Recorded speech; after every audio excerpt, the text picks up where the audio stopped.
ce titre, donc, on reviendra sur les présentations de nos invités. Je transmets la parole donc, à notre président, dans un premier temps, pour qu'il puisse faire l'ouverture.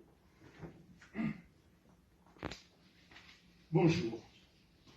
À vous toutes et à vous tous d'être présents aujourd'hui.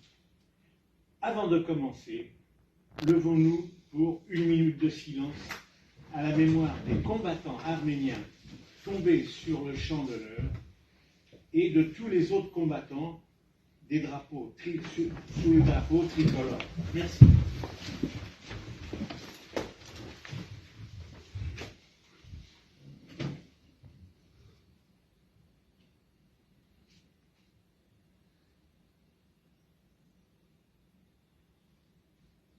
Merci.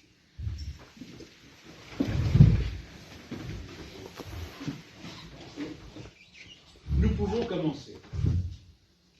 À mes côtés, je vous présente Madame Lydia Marbossian, ministre des Affaires étrangères de l'Arménie occidentale.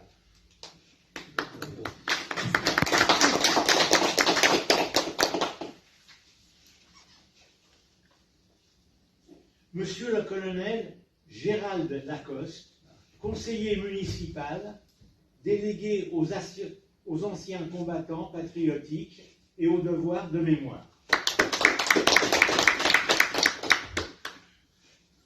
Monsieur Christian Gianpetri, président de l'UFAC, malheureusement je pense qu'il est président de l'UFAC et de la Maison des combattants. Monsieur Jean Gazarossian, président des anciens combattants, résistant français d'origine arménienne. Monsieur Alain Abrahamian, président du Conseil national d'Arménie occidentale. Et moi-même, Serge Abrahamian, président de l'ANACAS, Association nationale des anciens combattants arméniens et sympathisants. Mon parcours, cumulant modestement plusieurs fonctions sur la scène nationale et internationale, vice-président des anciens combattants et résistants français d'origine arménienne, porte-drapeau de l'Arménie occidentale, je parcours le département des Alpes-Maritimes avec fierté, plein de symboles historiques, dans diverses cérémonies patriotiques et militaires. Également élu comme député parlementaire de l'Arménie occidentale, en arménien, Arevmedia Hayastani Badgamavor. J'ai également fait, sous les drapeaux tricolores, 27 mois d'armée en Algérie. Également parcouru à plusieurs reprises en Artsakh. Armena Gabrahamian, avec Armena Gabrahamian, je vais passer la parole à Madame Lydia Marbossian, ministre des Affaires étrangères, ministre des Affaires étrangères de l'Arménie occidentale et vice-président de l'ANACAS. Merci. Merci. Merci pour votre intervention, Monsieur Abrahamian. Il est vrai qu'aujourd'hui, nous sommes réunis, nous sommes le 30 octobre. Ce n'est pas une date par hasard, hein, ça correspond à l'armistice de Mudros. Alors, si on resitue un petit peu au niveau historique, eh bien, on est au sortir de la Première Guerre mondiale en 1918, et là se joue eh bien, l'armistice entre, d'une part, eh bien, ce qu'il est aujourd'hui convenu d'appeler la Turquie moderne et les Alliés. Il s'avère qu'un armistice, bien entendu, c'est une suspension de la guerre et que pour arriver à son terme, eh bien, cette paix, qui doit être plutôt pérenne, doit aboutir sur un traité de paix. Eh bien, ce traité de paix, il s'est formalisé sous la forme d'un des 5 traités des banlieues, qui était le traité de Sèvres. Et ce traité, on va y revenir, parce que c'est effectivement ce traité qui a consacré les droits des Arméniens d'Arménie occidentale. Je vais maintenant vous présenter ce qu'il en est exactement, tant d'un point de vue du monde des combattants que d'un point de vue du monde diplomatique, ce qu'il en est, parce qu'il faut quand même aller un petit peu dans le fond des choses. Alors, je voudrais tout d'abord remercier l'ensemble des participants ici présents, remercier bien sûr la présence du président du Conseil national de l'Arménie occidentale, M. Abramian, remercier donc la présence des députés du Parlement de l'Arménie occidentale, remercier monsieur le vice-ministre, bien sûr, de la défense de l'Arménie occidentale, remercier l'ensemble des élus municipaux, monsieur le conseiller municipal, ainsi que l'ensemble des présidents des associations de porte-drapeau. Vous faites aujourd'hui la dignité de ces états généraux. Alors, bien. Alors, la tenue, effectivement, comme je vous le disais tout de suite, de ces états généraux, c'est faire œuvre de dignité. Non seulement pour la nation arménienne, mais aussi pour l'humanité tout entière. En nous réunissant aujourd'hui, qu'est-ce que nous voulons? Nous voulons rappeler que les enfants de la nation arménienne, descendants des rescapés du génocide des Arméniens, sont conscients de l'héritage qui est le leur. Ils sont déracinés de leur terre ancestrale, l'Arménie occidentale, dont ils sont le peuple autochtone. Quand j'étais à Yerevan et que je faisais partie donc, du groupe d'intervention d'urgence,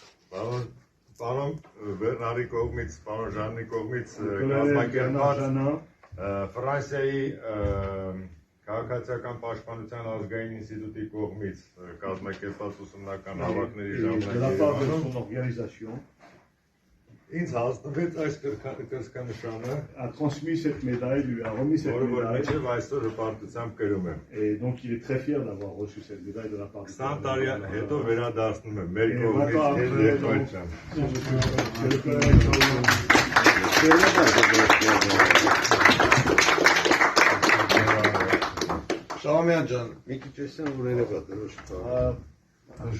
Merci d'abord, je ne m'attendais pas en venant ici à être honoré, mais je suis parti en Arménie, j'ai découvert l'Arménie avec des gens avec qui j'ai travaillé sur le tremblement de terre. Et moi, je n'ai pas connu l'Arménie par rapport au génocide et aux crimes qui ont été faits, mais plutôt par la connaissance des Arméniens sur place. Et mon Arménie à moi, elle a débuté comme ça pendant le tremblement de terre à Lemniakan et à Spitak. Ensuite, c'est vrai que nous avons aidé les services de secours en Arménie.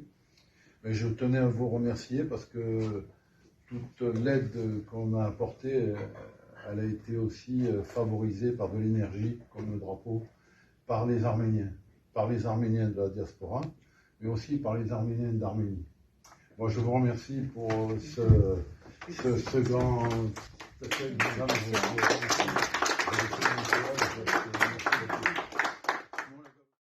Et à ce titre, je voudrais appeler M. Serge Donzel pour lui remettre la médaille civile de Boros Nouval de l'Arménie occidentale.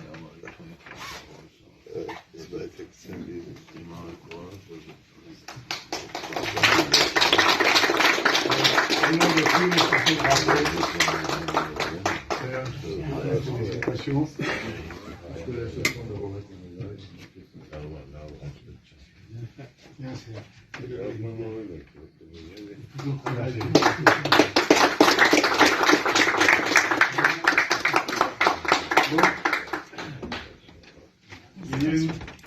y a une dernière médaille à remettre. Donc, ça a été décidé par l'ensemble de notre conseil d'administration, ça a été décidé par l'ensemble de notre conseil national pour son engagement, pour l'éclat, pour son éclat, pour le travail que cette personne fait dans son quotidien, pour son engagement, mais des fois, on va dire l'engagement au niveau de l'Arménie, au niveau donc, des Arméniens, au niveau de l'Artsakh, au niveau surtout de l'Arménie occidentale.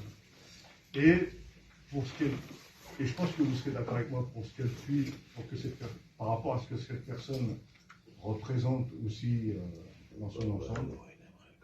J'appelle donc ma voisine, Madame Lydia Marcosian.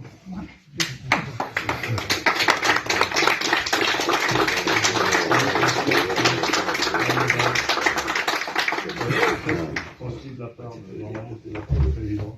Je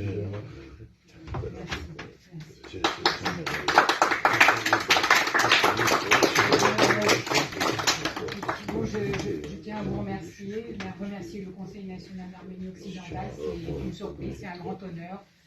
Ce combat, c'est le combat pour l'existence de la nation arménienne, il n'est rien d'autre. Je ne suis que la 3e génération des descendants de rescapés du génocide des Arméniens.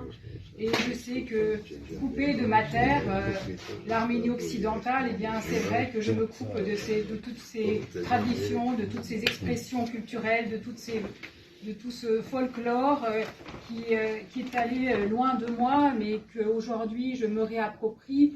Et en travaillant pour l'Arménie occidentale, qui n'est pas un travail en réalité, qui est simplement un droit élémentaire à tout à chacun de pouvoir vivre sur sa terre, eh bien, le droit de pouvoir encore exister en tant qu'Arménienne d'Arménie occidentale, de pouvoir parler ma langue.